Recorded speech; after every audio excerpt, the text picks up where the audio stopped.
सबसे बड़ा गुनाह। वो कौन सा बड़ा गुनाह है जो तौबा से भी मुआफ नहीं होता? चाहे 1 हज करो या 1000 हज, चाहे 100 बार तौबा करो या 10 बार मक्का जाकर तौबा करो या मदीना जाकर, वो एक ऐसा गुनाह जो तौबा से भी मुआफ नहीं होता, और वो है बिस्मिल्लाहिर्रहमानिर्रहीम।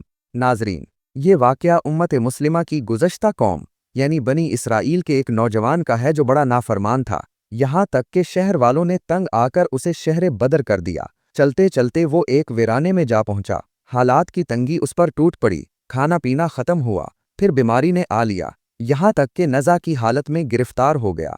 ऐसे में उसने अल्लाह को पुकारा, ए वो ज़ात जो माफ़ करे तो कुछ कम नहीं होता और अजाब दे तो कुछ बढ़ नहीं जाता। ए अल्लाह, अगर मुझे माफ़ करने से तेरे मुल्क में कोई कमी आती हो या मुझे अजाब देने से तेरी सल्तनत में इजाफा होता हो तो फिर मेरा कोई सवाल नहीं। ए मेरे रब, सारी उम्र तेरी नाफरमानी में कट गई, आज तक कोई अच्छा काम नहीं किया। ए मेरे रब, आज मेरा कोई साथी नहीं रहा, आज तेरे सिवा मेरा कोई सहारा नहीं रहा। सब रिश्ते नाते टूट गए, आज मेरे जिस्म ने भी मेरा साथ छोड़ दिया, तो मुझे अकेला ना छोड़, तो मुझे माफ़ फरमा दे। ए मेरे रब, मुझे माफ़ फरमा दे कि मैंने तेरे बारे में सुना है कि तू गफूरुर रहीम है। उसी हाल में उसकी जान निकल गई।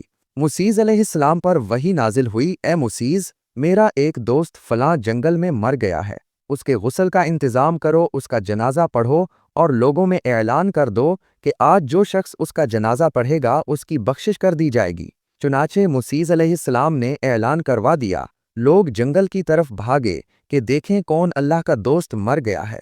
वहां पहुंचे तो देखा कि ये वही शख्स है जिसे लोगों ने शहर से निकाल दिया था। वो मुसीज़ अलैहिस्सलाम से कहने लगे, ए मुसीज़ अलैहिस्सलाम, ये तो बहुत गुनहगार शख्स था, आप कह रही हैं कि ये अल्लाह का दोस्त है। मुसीज़ अलैहिस्सलाम ने अल्लाह से दरियाफ्त किया, ए अल्लाह, ये तो गुनहगार शख्स था हमारी नज़र में, आखिर इसमें ऐसी कौन सी बात थी कि ये तेरा दोस्त बन गया? अल्लाह तालीज़ ने फरमाया, ए मुसीज़, ये वाकई ऐसा ही था जैसा आप लोग कह रहे हैं।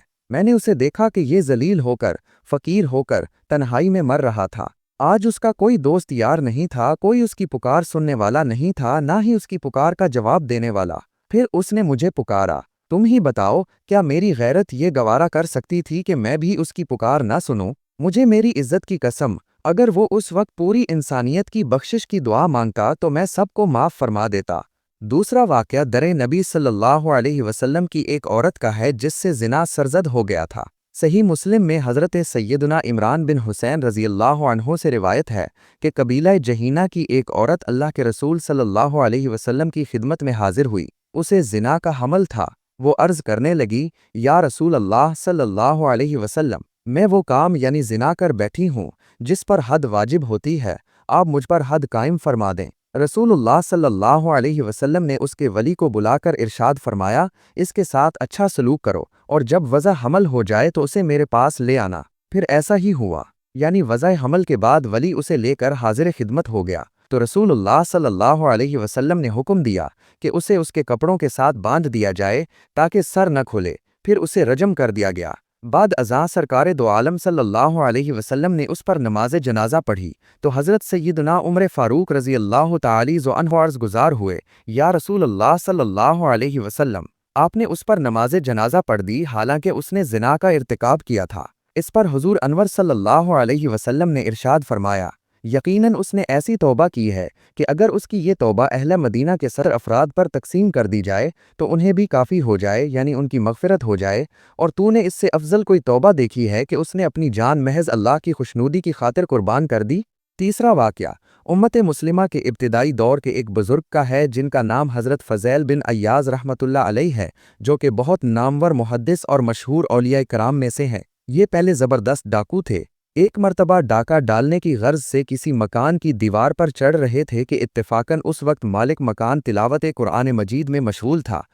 उसने ये आयत पढ़ी जिसका तर्जमा है, क्या ईमान लाने वालों के लिए अभी वो वक्त नहीं आया कि इनके दिल अल्लाह के ज़िक्र के लिए और जो हक़ उतरा है उसके लिए नरम हो जाएं?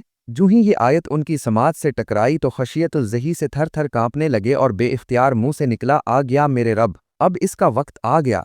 चुनाचे रोते हुए दीवार से उतर पड़े और एक सुनसान खंडर नुमा मकान में जा बैठे और मुसलसल रोते रहे यहाँ तक कि सुबह हो गई। फिर आपने सच्ची तौबा की और तौबा की पुख्तगी की खातिर इरादा किया कि अब सारी ज़िंदगी बैतुल्लाह में अल्लाह तालीज़ की इबादत में गुजारेंगे।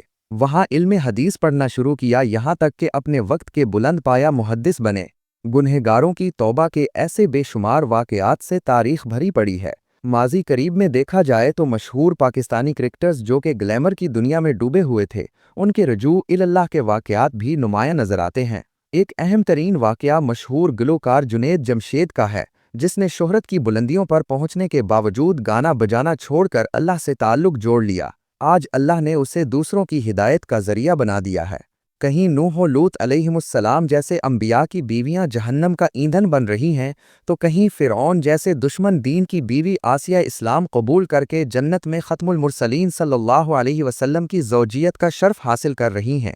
कहीं नबी सल्लल्लाहु अलैहि वसल्लम का सरदार चचा अबू लहब जहन्नम के पस्त तरीन दरजात में गिर रहा है, तो कहीं बिलाल रज़ी अल्लाह ताला अन्हो जैसे ग़ुलाम इब्ने ग़ुलाम हुज़ूर सल्लल्लाहु अलैहि वसल्लम की सवारी की लगाम पकड़े जन्नत में दाखिल हो रहा है। कुरान ने कुलिया बता दिया है कि अल्लाह के नज़दीक तुम में इज़्ज़त वाला वो है जो ज़्यादा डरने वाला है। कुरान और हदीस के मुताबिक सबसे बड़ा गुनाह जिसकी मुआफ़ी नहीं, शिर्क यानी अल्लाह के साथ किसी को शरीक ठहराना है। अल्लाह तालीज़ ने कुरान मजीद में फरमाया, बेशक अल्लाह तालीज़ अपने साथ शिर्क करने वालों को मुआफ़ नहीं करता और उसके सिवा जिसे चाहे मुआफ़ कर देता है। शिर्क की अक़साम। 1. शिर्क अकबर यानी बड़ा शिर्क, अल्लाह के अलावा किसी और को माबूद मानना, बुतों, कब्रों, सितारों या किसी मखलूक की इबादत करना, जादू, कहानत और रिया दिखावे के लिए इबादत करना, किसी चीज़ को मनहूस समझना जैसे काली बिल्ली या किसी दिन को बुरा मानना। क्या शिर्क की मुआफ़ी मुमकिन है? अगर कोई शख्स शिर्क पर मर जाए और तौबा ना करे तो उसकी माफ़ी नहीं, लेकिन अगर वो तौबा कर ले और सच्चे दिल से अल्लाह की तरफ रुजू करे तो अल्लाह तालीज़ तौबा कबूल फरमाते हैं। इरशाद बारी तालीज़ है, ए रसूल कह दो कि ए मेरे बंदू जिन्होंने अपनी जानों पर ज़्यादती की है, अल्लाह की रहमत से नाउमीद ना हो, बेशक अल्लाह तमाम गुनाहों को मुआफ़ कर देता है, वही बख्शने वाला मेहरबान है। दीगर संगीन गुनाह जिनसे बचना ज़रूरी है, सूद खाना, वालिदैन की नाफरमानी, ज़िना, झूठी गवाही देना। लेकिन इन गुनाहों पर भी अगर सच्ची तौबा की जाए तो अल्लाह रहीम व करीम मुआफ़ फरमा देते हैं। शिर्क वो वाहिद गुनाह है जिसे अल्लाह नाकाबिले मुआफ़ी करार देते हैं, बशर्त ये कि इंसान इस पर उड़ा रहे और तौबा न करे। लिहाजा हर मुसलमान को चाहिए कि शिर्क से बचे और खालिस अल्लाह की इबादत करे। इंसान ख़ता का पतला है, उससे गुनाह का एहतिमाल रहता है। जब कभी इंसान से कोई गुनाह हो जाए तो वो फौरी तौर पर तौबा कर ले तो ये गलती और गुनाह का बेहतरीन इदराक है। तौबा का मतलब ये है कि इंसान अपने गुनाह पर शर्मिंदा हो और आइंदा से उस गुनाह से मुकम्मल इज्तनाब का पुख्ता इरादा ज़ाहिर करे, जिसको शरीयत की इस्तिलाह में तौबा नसूहन कहा जाता है, यानी हकीकी तौबा। सबसे पहले इंसान हज़रत आदम अलैहिस्सलाम से भी चौक हुई तो उन्होंने रो रो कर खुदा तालीज़ की बारगाह में माफ़ी मांगी। खुदा ने उनकी माफ़ी को कबूल करते हुए उन्हें माफ़ कर दिया। उसके मुकाबले में शैतान से भी गुनाह हुआ, मगर उसने गुनाह पर कोई शर्मिंदगी का इजहार ना किया बल्कि गुनाह पर डट गया, तो खुदा तालीज़ ने उसको क़यामत तक रांदा दरगाह कर दिया। सहाबा किराम रज़ी अल्लाह अन्हुम में से भी कई से बशरी कमज़ोरी की वजह से गुनाह सरजद हुए, मगर उन्होंने गुनाह पर ऐसी शर्मिंदगी और ऐसी नदामत का इजहार किया कि उनकी तौबा पर फरिश्ते भी रश करने लगे। सहाबा किराम रज़ी अल्लाह अन्हुम की तौबा के कई वाक़यात किताबों में दर्ज हैं, मगर हज़रत सालबा रज़ी अल्लाह ताला अन्हो की तौबा एक मुनफरिद तौबा है। मैं चाहती हूँ कि मेरे क़ारीन भी इसको पढ़ें और सबक हासिल करें। हज़रत जाबिर बिन अब्दुल्ला अंसारी रज़ी अल्लाह अन्हो की रवायत है कि एक अंसारी नौजवान ने इस्लाम कबूल किया जिसका नाम सालबा बिन अब्दुर्रहमान था। ये नौजवान रसूलुल्लाह सल्लल्लाहु अलैहि वसल्लम की खिदमत किया करता था। एक मर्तबा रसूलुल्लाह सल्लल्लाहु अलैहि वसल्लम ने उन्हें किसी काम के लिए भेजा तो उसने गुजरते हुए एक अंसारी के घर झांक लिया तो अंदर औरत गुस्ल कर रही थी। अब इस नौजवान को खौफ लाहिक हुआ कि कहीं ऐसा ना हो कि मेरी इस हरकत की रसूलुल्लाह सल्लल्लाहु अलैहि वसल्लम को बेज़रिया वही इत्ला हो जाए। लिहाजा खौफ और शर्मिंदगी के बायस वो वापस बारगाह रिसालत सल्लल्लाहु अलैहि वसल्लम में हाजिर न हुआ और वहां से भागकर मदीना के पहाड़ों में जा छुप गया। जब उसे गायब हुए 40 रोज़ गुजर गए तो हज़रत जिब्राईल अलैहिस्सलाम नाजिल हुए और फरमाया, ए मोहम्मद सल्लल्लाहु अलैहि वसल्लम, आपका रब आपको सलाम कहता है और ये कि आप सल्लल्लाहु अलैहि वसल्लम की उम्मत का एक शख्स इन पहाड़ों की ओट में छुपा मुझसे पनाह की दरख्वास्त कर रहा है। रसूलुल्लाह सल्लल्लाहु अलैहि वसल्लम ने हज़रत उमर फ़ारूक और हज़रत सलमान फ़ारसी रज़ी अल्लाह अन्हुमा से फरमाया कि तुम दोनों जाओ और इस नौजवान सालबा को तलाश करके मेरे पास लाओ। یہ دونوں حضرات مدینہ منورہ سے ان پہاڑوں کی طرف تلاش میں نکلے تو راستے میں مدینہ منورہ کے جفا نامی ایک چرواہے سے ملاقات ہو گئی تو اس سے پوچھا کہ کیا تم نے ان پہاڑوں کے دامن میں سلبہ نامی کسی نوجوان کو تو نہیں دیکھا؟ اس نے کہا کہ شاید آپ لوگ جہنم کے ڈر سے بھاگے ہوئے نوجوان کے بارے میں سوال کر رہے ہیں۔ ان حضرات نے کہا تمہیں کیسے معلوم ہوا کہ وہ جہنم سے بھاگا ہوا ہے؟ چرواہے نے کہا وہ اس لیے کہ جب آدھی رات گزرتی ہے تو وہ اپنی پیشانی پر ہاتھ رکھے پہاڑوں کے دامن سے نمودار ہو کر اس طرح صدا لگاتا ہے، اے کاش تو میری روح کو بھی روحوں میں قبض کر لیتا اور جسم کو جسموں میں، اور مجھے فیصلے کے دن کے لیے مؤخر نہ رکھتا۔ حضرت عمر رضی اللہ تعالی عنہ نے فرمایا کہ ہاں ہم اسی نوجوان کی تلاش میں ہیں۔ تو چرواہا انہیں پہاڑوں کی طرف لے کر چلا یہاں تک کہ جب آدھی رات کا وقت ہوا تو وہ نوجوان حسب معمول اپنی پیشانی پر ہاتھ رکھ کے نمودار ہوا اور وہی الفاظ دہرائے کہ اے کاش تو میری روح کو بھی روحوں میں قبض کر لیتا۔ اس دوران حضرت عمر رضی اللہ تعالی عنہ نے جھپٹ کر اسے گود میں اٹھا لیا تو اس نے پوچھا کہ رسول اللہ صلی اللہ علیہ وسلم کو میرے گناہ کے بارے میں معلوم پڑ گیا ہے؟ فرمایا یہ تو مجھے معلوم نہیں، البتہ کل شام آپ صلی اللہ علیہ وسلم نے تمہیں یاد کیا، پھر مجھے اور سلمان کو تمہاری تلاش میں بھیج دیا کہ جاؤ سالبہ کو ڈھونڈ کر لاؤ۔ اس نے کہا کہ پھر ایسا کرو، مجھے اس وقت بارگاہ اقدس میں لے چلو جب آپ صلی اللہ علیہ وسلم نماز پڑھ رہے ہوں۔ حضرت عمر اور سلمان فارسی رضی اللہ عنہ اس کو ساتھ لے کر چلے اور پیچھے صف میں کھڑا کر دیا۔ سالبہ نے جب حالت نماز میں رسول اللہ صلی اللہ علیہ وسلم کی تلاوت سنی تو بے ہوش ہو کر گر پڑا۔ سلام کے بعد جب رسول اللہ صلی اللہ علیہ وسلم نے ان حضرات سے سالبہ کے بارے میں پوچھا تو عرض کیا گیا یا رسول اللہ صلی اللہ علیہ وسلم یہ رہا سالبہ۔ رسول اللہ صلی اللہ علیہ وسلم نے اسے ہلایا تو وہ ہوش میں آ گیا۔ آپ صلی اللہ علیہ وسلم نے فرمایا تجھے کس چیز نے مجھ سے غائب کر دیا تھا؟ عرض کیا میرے گناہ نے یا رسول اللہ صلی اللہ علیہ وسلم۔ آپ صلی اللہ علیہ وسلم نے اسے تسلی دی اور اسے اپنے گھر جانے کا حکم فرمایا، جس کے بعد یہ نوجوان 8 روز تک بیمار پڑا رہا۔ اطلاع ملنے پر حضرت سلمان فارسی رضی اللہ تعالی عنہ بارگاہ رسالت صلی اللہ علیہ وسلم میں حاضر ہو کر عرض گزار ہوئے یا رسول اللہ صلی اللہ علیہ وسلم احساس گناہ نے سالبہ کو بیمار کر ڈالا۔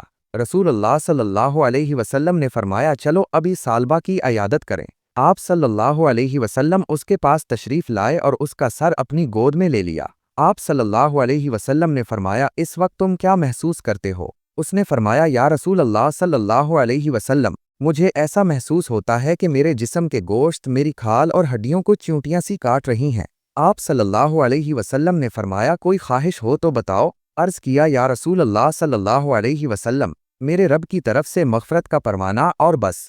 حضرت جبریل علیہ السلام نے نزول فرمایا اور فرمایا اگر میرا یہ بندہ زمین کے مقدار بھر بے گناہ کرتا تو میں اسی مقدار میں اپنی رحمت اور مغفرت کے ساتھ اس کا استقبال کرتا۔ جب رسول اللہ صلی اللہ علیہ وسلم نے سالبہ کو اللہ کا یہ پیغام دیا تو اس نے ایک چیخ کے ساتھ جان دے دی۔